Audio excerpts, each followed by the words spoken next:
Welcome to my channel.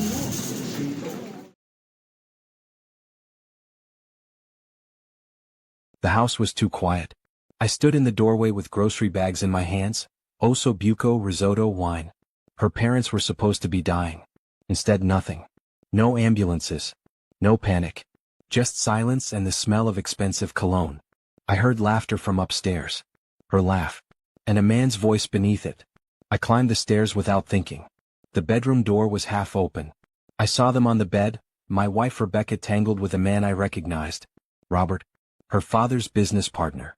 The one who'd toasted us at our wedding. She saw me first. Her face went white. "Aaron," she started. I dropped the groceries and walked back down the stairs. At 41 I thought I understood people. I thought trust meant something. I thought my wife loved me. Each step down felt like shedding skin. By the time I reached the car, I wasn't the same person who'd walked in with flowers and hope. I was someone colder. Someone who understood that mercy was a luxury I could no longer afford. She'd lied about the emergency. She'd lied about her parents. She'd lied about everything. But what came next, that would be the truth she couldn't escape. I drove home through traffic, my hands steady on the wheel, my mind already mapping out the destruction. Rebecca had no idea what she'd just started. She was about to learn that some betrayals can't be forgiven. They can only be avenged. The security footage from the Meridian Hotel took me 2 hours to obtain. A call to an old friend who worked in building management, a careful story about a suspicious transaction on my credit card, and suddenly I had access to everything. Thursday, 3 p.m. Rebecca checking in with Robert. Her hand in his. The way she looked at him, like he'd invented oxygen just for her to breathe. I watched it 3 times. Each viewing stripped another layer of hope from me. This wasn't impulsive. This wasn't a mistake. They had a rhythm. They knew each other's bodies. The kiss in the elevator was muscle memory. 6 months. That's what she'd whispered into the phone before I revealed myself. 6 months of afternoons when she told me she was at client dinners. 6 months of coming home smelling like hotel soap. 6 months of lying beside me while her heart belonged to someone else. I opened my laptop and created an email account. Anonymous. Untraceable. Then I began researching Robert's life with the precision of a man who'd stopped caring about consequences. He had a wife. 2 kids. A mortgage on a place in Connecticut that probably cost more than my annual salary. His business depended on reputation. Discretion. The kind of trust my wife had just demolished. My fingers hovered over the keyboard. 1 email. 1 attachment. 1 photo from that hotel footage. His wife would open it in the morning and his entire world would crack. But that felt too simple. Too quick. Rebecca was still upstairs, hiding in our bedroom. I could hear her pacing. She'd called Robert 17 times. He wasn't answering. He was probably at home, kissing his wife goodnight, telling her about his day, while she waited for a man who would never choose her. I smiled at the irony. Then I closed the laptop and waited for the real work to begin. Rebecca didn't sleep that night. I could hear her moving through the house at 2 a.m., opening drawers, closing them. She was packing. Quietly. Like she thought I wouldn't notice the sound of her life being divided into what she was taking and what she was leaving behind. I lay in bed and listened to the geography of our marriage being dismantled. By morning she was gone. A note on the kitchen counter. "I'm sorry. I can't do this anymore. I need time to figure things out." As if infidelity was a math problem. As if betrayal was something you solved with space and reflection. I picked up the note and burned it in the sink. Then I made my first call. Robert's wife, Caroline, worked in marketing. Her LinkedIn showed she was meticulous, the kind of woman who color-coded her calendar and kept her professional life pristine. I found her personal email through her company directory. The message was simple. "I think you should know the truth about your husband. Check the Meridian Hotel security footage from Thursday, 3 p.m. His credit card. Room 412. You deserve to know who he really is." Then I attached the screenshots I'd captured. I sent it at 8:47 a.m. By noon Robert's phone was exploding. I knew because Rebecca kept checking hers, waiting for his call that never came. His family was imploding. His wife had probably already consulted a divorce attorney. His kids were asking questions he couldn't answer. But Rebecca still didn't know I'd done it. She was too busy waiting for Robert to save her. That afternoon I made my second call, this time to Robert's business partner. A casual conversation about concerns I'd heard regarding Robert's judgment and reliability. Nothing provable. Just seeds planted in fertile ground. By Friday, the rumors were already spreading through their industry like poison. Rebecca finally called me. Her voice was shattered. "Where is he?" she asked. "Why isn't he answering?" "Maybe," I said carefully, "he's busy dealing with his marriage falling apart." The silence that followed was so complete, I could hear her breathing stop. "What did you do?" she whispered. "What you should have thought about before you decided to destroy everything." And then I hung up. She came back on Saturday morning. Not to apologize. Not to beg. She came back because she had nowhere else to go. Robert's wife had frozen his accounts. His business partner had quietly distanced himself from their joint ventures. The man she'd risked everything for was now fighting for his own survival, and suddenly I didn't matter anymore. I was just the only shelter available. I watched her from the kitchen as she sat on the couch, phone in hand, refreshing news feeds and social media. Nothing public yet. But the damage was already spreading through the channels where it mattered. Whispered conversations at industry dinners, carefully worded emails between colleagues, the slow erosion of reputation that happens when people stop returning your calls. "I need to talk to you," she said finally. "Okay. Things are complicated. His family situation is his fault," I finished. "Not mine." She flinched. "You did something." "I know you did." I poured myself coffee and sat across from her. For the first time since I discovered them, I really looked at my wife. She was pale. Her fingernails were bitten to the quick. There were dark circles under her eyes that no amount of sleep would erase. "Rebecca, do you know what infidelity is?" "Don't." "It's not just the physical act," I continued. "It's the lie.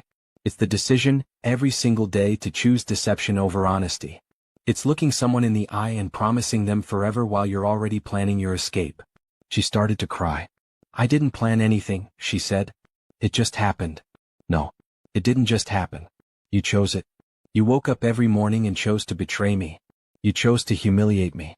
You chose to destroy this marriage brick by brick, and the only reason you're sitting here now is because your alternative fell apart faster than you expected." Her phone buzzed. She looked at it and her face went even whiter. "Robert's wife hired a forensic accountant," she whispered. "She's found money. Transfers. He's been funneling cash for months. She thinks," her voice broke, "she thinks he was planning to leave her." I stood up and walked to the window. "The sad part," I said quietly, "is that he probably was. Until yesterday. Until his entire world collapsed and suddenly staying became easier than leaving." Behind me I could hear her sobbing, the broken sound of someone finally understanding the weight of their choices. But I felt nothing. The man I'd been before would have comforted her. Would have held her through this. That man was dead. And what remained didn't know how to forgive. Monday morning, Robert's business partner called an emergency board meeting. I knew about it because the news spread through the industry like wildfire, a senior executive stepping down amid personal circumstances. Translation: he was being pushed out before the scandal could fully break. Rebecca didn't leave her bed that day. I'd moved into the guest room. We existed in the same house now like ghosts, occupying the same space but completely separate. She'd stopped calling Robert around Sunday. His wife's forensic accountant had found everything: the hotel bills, the jewelry purchases, the conversations about their future together, that Robert had apparently promised but never intended to deliver. He was a coward, I realized. The kind of man who wanted the thrill of infidelity without the consequences. Who wanted two lives without sacrificing either one. Rebecca had believed in him because she was desperate to believe in something that justified her own betrayal. Tuesday, I sent an anonymous tip to a journalist I knew at the Times business section. Not about Rebecca and Robert's affair, that was private, however humiliating. But about Robert's financial irregularities. The transfers his wife's accountant had found. The pattern of behavior that suggested someone covering tracks. By Wednesday, the story was being investigated. Rebecca finally came downstairs. She looked like a ghost of herself, hollow, transparent, barely there. "His wife knows," she said. "About us. About everything." "Yes." "Did you tell her?" "I sent her evidence. What she chose to do with it was her decision." "You destroyed him," Rebecca said, and there was something in her voice that might have been horror or might have been admiration. I couldn't tell any more. "No," I said. "He destroyed himself. I just made sure he couldn't hide from it." She sat down at the kitchen table. For a long moment, neither of us spoke. "What happens now?" she asked finally. I looked at my wife, this woman I'd promised forever to, who'd promised me the same lie, and I realized I didn't know the answer. The revenge part was almost complete. Robert's life was dismantling in real time. His marriage was over. His business was collapsing. His reputation was being systematically destroyed by the very people who'd once considered him a peer. But standing in my kitchen looking at Rebecca's broken face, I understood that destroying him hadn't healed me. It had only proven how broken I'd become. I don't know, I told her honestly. I genuinely don't know anymore. And that terrified me more than anything else. The Times article ran on Friday with the headline, "Local Executive Under Investigation for Financial Fraud." They didn't mention Rebecca. They didn't mention me. They just laid out the facts, the transfers, the discrepancies, the pattern of behavior that suggested someone systematically moving money through shell accounts. Robert's lawyer issued a statement denying everything. No one believed him. I watched Rebecca read the article on her phone, and I saw something shift in her face. Not relief. Not satisfaction. Just the slow recognition that what we'd both set in motion couldn't be stopped anymore. She'd packed a bag by evening. "Where are you going?" I asked, though I already knew. "Away. I need to think. I need to understand how we got here."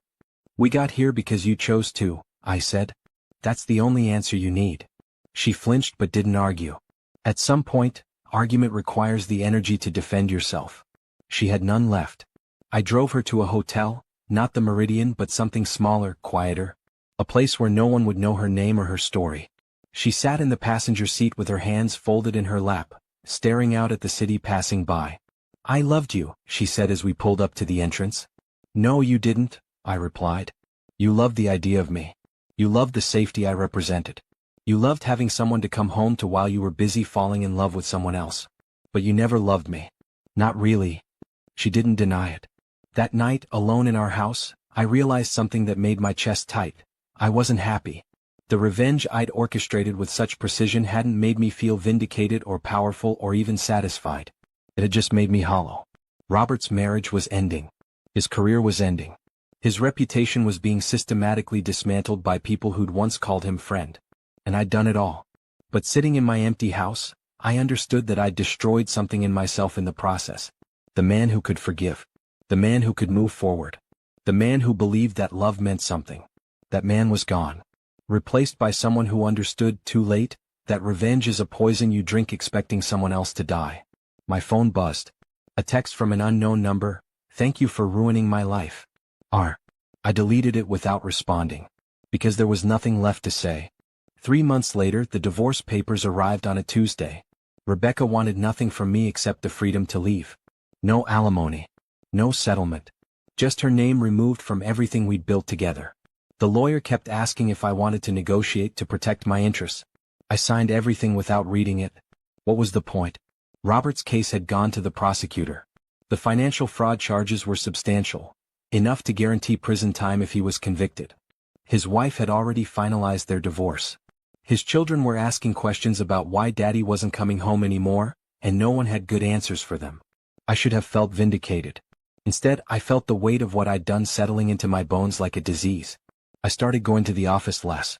My business partner asked if everything was okay. I told him yes and went back to my desk and stared at spreadsheets that meant nothing.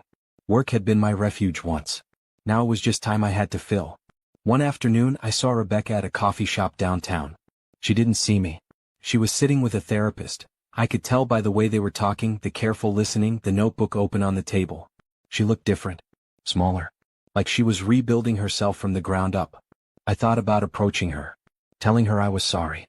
Telling her that I'd let revenge consume me until there was nothing left but the hollow satisfaction of watching someone else suffer. But I didn't. Because some conversations, once broken, can't be repaired by apologies. Some damage goes too deep. I left the coffee shop and drove home to our empty house. My house now, since she'd signed everything away. The rooms echoed with the absence of her. The kitchen where she'd cooked breakfast on Sunday mornings. The bedroom where we'd once made love before everything became a performance. That night, I received a call from Robert's attorney. He was offering a settlement, money to make the investigation go away quietly. To stop the momentum of the case against him. I almost laughed.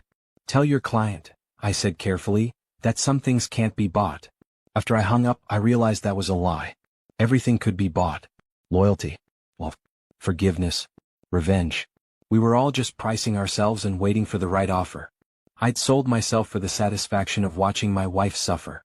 And now I was living in the house I'd won, alone with the knowledge of what I'd become. The irony was exquisite. And unbearable. A year later, I received a letter from Rebecca. It came to the house, forwarded through her attorney's office. I almost didn't open it, but I did. I've been in therapy for months now, she wrote. Learning to understand why I made the choices I made. Why I needed to betray you. Why I chose a man who was never going to choose me back. I'm not asking for your forgiveness. I don't deserve it. But I wanted you to know that I understand now what you did, and why. You didn't destroy Robert to protect me or to save our marriage. You destroyed him because destroying him was the only way you knew how to feel powerful again. And I understand that. Because that's what my affair was too, a way to feel powerful in a marriage that had already died. We were both just trying to resurrect ourselves in the bodies of other people. I hope you found peace. I'm beginning to. It's slower than I expected and harder, but it's real. I don't expect you to respond. I just wanted you to know that I see you now. The real you. Not the man I married, not the man I betrayed, but the man you became when you chose vengeance over healing. I'm sorry for what I did to you. I'm sorry for what you did to yourself. Rebecca. I read the letter 3 times. Then I burned it just like I'd burned her goodbye note a year ago. But this time the act felt different. Not like destruction. Like release. I'd spent 12 months systematically dismantling Robert's life. Financial ruin. Professional exile. A marriage ended. Children confused and hurt by a father's choices. And yes, Rebecca had suffered too. The guilt, the shame, the understanding that the man she'd risked everything for had never intended to catch her when she fell. I'd won. But winning had cost me everything. The man I'd been before, the one who believed in loyalty and forgiveness and the redemptive power of love, was dead. Not killed by Rebecca's infidelity. Killed by my own choices. By the decision to respond to betrayal with systematic destruction instead of honest conversation or clean separation. I walked to the window of our empty house and looked out at the city. Somewhere out there, Robert was preparing for trial. His lawyers were fighting charges that would likely send him to prison. His children were asking questions he couldn't answer. His ex-wife was rebuilding her life with the bitter knowledge that she'd married a man who was never really hers. And I was here. In this house that felt like a mausoleum. In this life that I'd won by losing everything that made it worth living. Rebecca had found peace in therapy. In honest reckoning with her own darkness. In accepting that some people we betray are worth the work of genuine apology, even if it's never accepted. I hadn't done that work. I'd chosen the easier path. The path of revenge, of watching someone else bleed until I could convince myself that my own wounds were healed. They weren't. They'd only gotten deeper. I picked up my phone and called a therapist I'd been avoiding for months. Then I packed a bag and left the house, not to run, but to finally sit with the man I'd become and ask if there was any way to become someone different. The answer I suspected was no. But at least I was finally asking the question.